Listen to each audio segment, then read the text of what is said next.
urush teng nimalar ostida tugasa, Eron o'z holida qolsa, AQSh o'z holida qoladigan bo'lsa, AQShni pozitsiya jihatdan yutqizgan hisoblanadi, lekin iqtisodiy jihatdan juda katta yutuqlarga ega bo'ladi. Mana shu urush orqasida, ya'ni aytadiki, bunda kim yutadi? AQSh emas.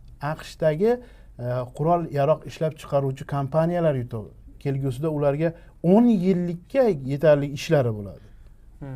Nimaga desangiz, o'sha ishlab chiqargan aytadi.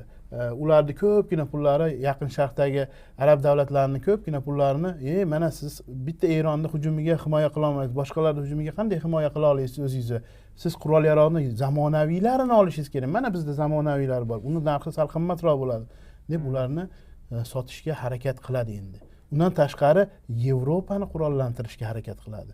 Birinchi qurollantiradi. Nimaga desa, mana Eronni tajovuzi, ertadan keyin Rossiyani tajovuzi bo'ladi. Ukrainani egallagandan keyin Rossiya Yevropaga chiqadi. Mana Polsha to'xtamay xavfsirab aytayapti, ikkinchisi bizmiz, keyingisi bizmiz deb. Endi Eronni egallagandan keyin AQSh uchun keyingisi kim? Menimcha bu yerda Eronni egallash masalasi hali ochiq. To'g'ri, chunki masala ochiq. Aytib o'tganimda, egallamasdan moddiy jihatdan, iqtisodiy jihatdan yutish masalasi bor-da. Agar egallasa, kimdan himoyalanish kerak ular? Kimdan qurol yarog' oladi? Eron shunday baribir Eron bo'lib turish kerak ular uchun.